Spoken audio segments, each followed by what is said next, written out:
Assalamualaikum warahmatullahi wabarakatuh. Hari ini kita akan belajar mengenai kolesterol.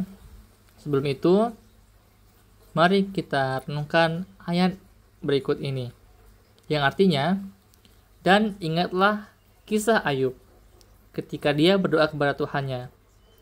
Ya Tuhanku, sungguh aku telah ditimpa penyakit, padahal Engkau yang maha penyayang dari semua yang penyayang.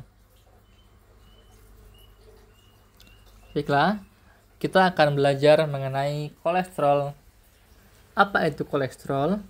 Kolesterol adalah komponen struktural esensial yang membentuk membran sel lapisan eksternal di lipoprotein plasma. Dalam istilah ilmiah, kolesterol merupakan senyawa alkohol lemak seperti yang ditemukan di dinding, berwarna kekuningan, berbentuk seperti lilin yang diproduksi oleh tubuh, terutama dalam hati dan diangkut dalam plasma darah. Adapun macam-macam kolesterol adalah yang pertama, low density lipoprotein. Yang kedua, high density lipoprotein. Yang ketiga, trigliserida. Yang keempat, very low density lipoprotein. Yang kelima adalah kilomikron. Apa penyebab dari kolesterol? Kolesterol tinggi seringkali disebabkan oleh gaya hidup yang tidak sehat. Salah satunya adalah makan makanan berlemak tinggi. Namun, beberapa kondisi kesehatan juga bisa membuat kolesterol naik. Seiring usia, kolesterol tinggi juga menjadi salah satu masalah kesehatan yang umum terjadi.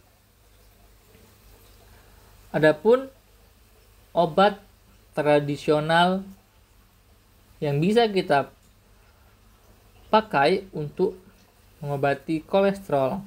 Yang pertama adalah biji rami. Biji rami mengandung asam alfa-linolenat atau ALA yang lumayan tinggi, tergolong asam lemak omega 3 yang dapat menurunkan resiko penyakit jantung. Yang kedua adalah beras ragi merah. Mengandung zat monokolin K yang cukup tinggi, identik dengan bahan aktif yang terkandung dalam obat penurun kolesterol, yaitu lovastatin. Yang ketiga adalah bawang putih. Bawang putih mampu menurunkan tekanan darah, mengurangi kadar kolesterol darah, dan mencegah pengerasan dinding pembuluh darah atau aterosklerosis. Yang keempat adalah jahe.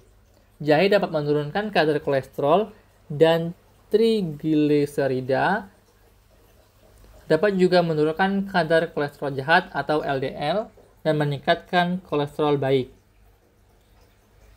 Yang kelima adalah kacang kedelai.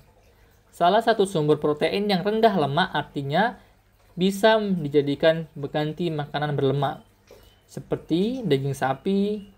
Dengan begitu kolesterol secara keseluruhan dalam makanan dapat berkurang. Adapun faktor resiko dalam kolesterol. Pola makan yang buruk, misalnya mengkonsumsi terlalu banyak lemak jenuh atau lemak trans. Biasanya lemak jenuh ditemukan dalam daging berlemak yang produk susu seperti susu dan produk susu penuh lemak. Lemak trans sering ditemukan dalam makanan ringan, kemasan, atau makanan penutup. Kegemukan memiliki indeks massa tubuh 30 atau lebih, menempatkan seseorang pada risiko kolesterol tinggi. Kekurangan olahraga. Olahraga membantu meningkatkan kolesterol baik dalam tubuh atau HDL. Merokok. Kebiasaan ini dapat menurunkan kadar HDL atau kolesterol baik. Alkohol. Minum terlalu banyak alkohol dapat meningkatkan kadar kolesterol tinggi. Usia. Meskipun anak-anak juga bisa kena kolesterol tinggi, kondisi ini jauh lebih sering terjadi pada orang di atas 40 tahun. Seiring bertambahnya usia, hati menjadi kurang mampu menghilangkan kolesterol LDL. Tingkat kolesterol dalam tubuh juga berguna untuk melindungi kulit dari benda asing atau sinar berbahaya seperti ultraviolet. membantu untuk menyembuhkan luka.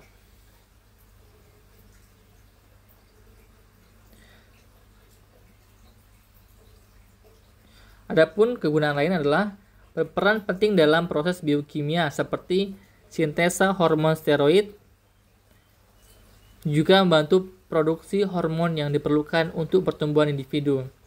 Kolesterol juga sebenarnya berfungsi untuk membantu mempertahankan dan membangun membran sel yang menjadi dinding sel lebih kuat dan kaku, serta membantu sel melindungi diri dari benda yang asing dan membantu kekebalan sel. Ada manfaat kolesterol lainnya: memproduksi dan mempertahankan vitamin D. Kolesterol dalam tubuh akan mengubah vitamin D dengan bantuan sinar matahari. Kolesterol yang tidak larut dalam air membuatnya berguna mengangkut vitamin A dan E, menurut Wahyuningsih 2010. Baik, itu adalah tadi penjelasan mengenai kolesterol. Mari mulai sekarang kita melakukan aktivitas dengan baik dan juga sehat, agar menghindari dari penyakit-penyakit yang tidak kita inginkan. Saya akhiri. Assalamualaikum warahmatullahi wabarakatuh.